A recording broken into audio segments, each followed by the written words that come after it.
आप ये बताएं कि ईच और एवरी के अगर डिफरेंस की अगर हम सभी बात करना चाहें कि ईच और एवरी में जो रियल डिफरेंस है वो क्या है, तो आप सभी कहना है सर ईच और एवरी, क्या ईच और एवरी में जो रियल डिफरेंस है वो क्या है।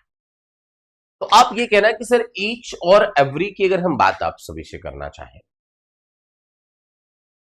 तो इन दोनों का मीनिंग हमने पढ़ा हुआ है प्रत्येक। क्या पढ़ा हुआ है? प्रत्येक। अब प्रत्येक कहने का मतलब यह है कि प्रति प्लस एक, और प्रति प्लस एक को ही कहा जाता है क्या? वन आउट ऑफ मैनी, जिसे कहा जाता है क्या? प्रत्येक।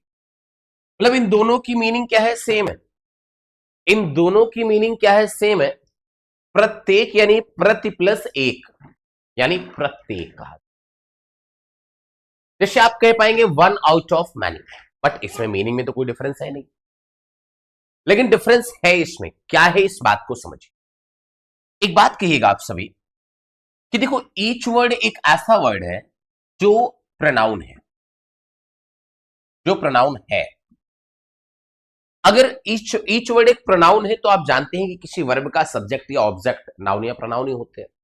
तो अगर ईच वर्ड कोई प्रोनाउन है तो ये किसी वर्ब का सब्जेक्ट हो सकता है और किसी वर्ब का ऑब्जेक्ट भी हो सकता है। बट एक बात कहना कि गुरुजी देखो एवरी वर्ड ना, एवरी वर्ड कोई प्रोनाउन नहीं होता है।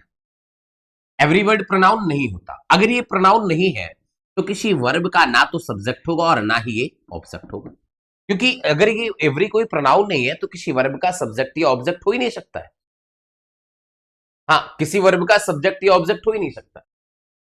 अब एक बात और कहना, फिर ये पहला डिफरेंस था ये कि भाई ईच प्रोनाउन है, एवरी प्रोनाउन नहीं है। सेकंड थिंग ये कहना कि जो ईच है ना वो एक डिटरमिनर है। क्या है? एक डिटरमिनर।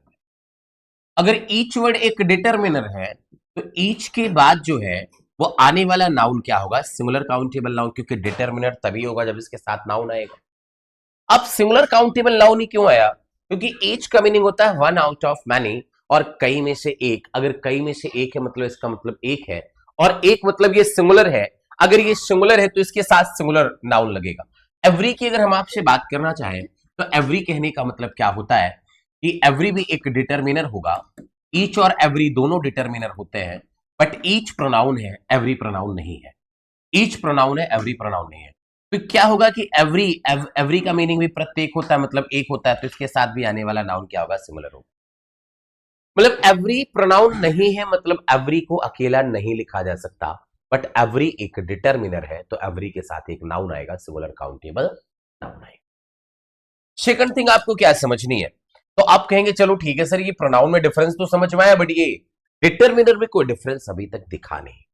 तो एक बात कहना कि देखो अगर नंबर तुम्हारे सेंटेंस में, जब भी क्वेश्चन ईच और एवरी का आएगा, अगर नंबर फिक्स है, नंबर डिफिनिट है, नंबर क्या है? डिफिनिट है। हाँ, नंबर क्या है? डिफिनिट है। तो आप कहना कि भाई वहां पर ईच लगे।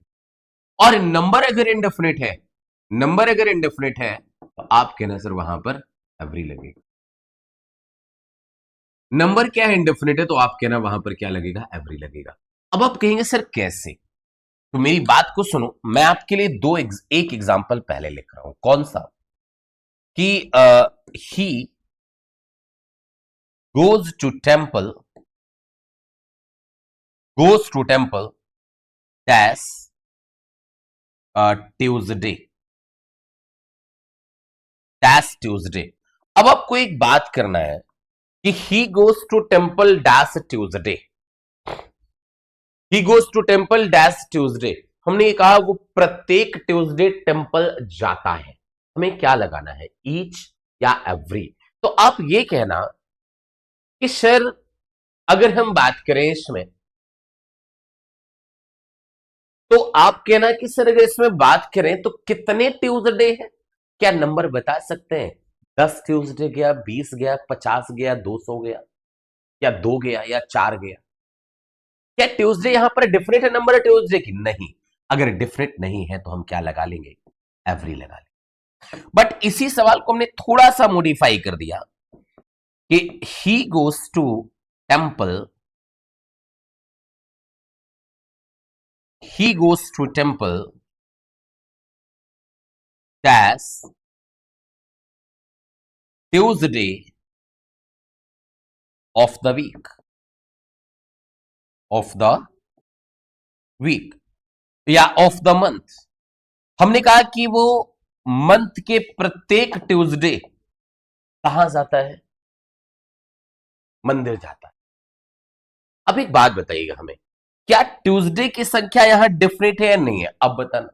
आप कहना श्योर है सर, मंथ मतलब एक जो स्टैंडर्ड मंथ है 30 दिन का, और इस 30 दिन में ट्यूसडे कितने आएंगे? 4 आएंगे, 4 ट्यूसडे आएंगे। इस 30 दिन में कितने ट्यूसडे आएंगे? 4 ट्यूसडे आएंगे। तो मतलब नंबर क्या हुआ? डिफरेंट हुआ।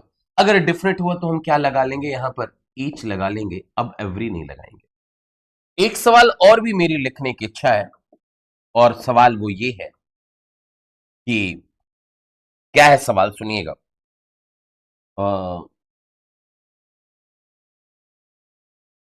एवरी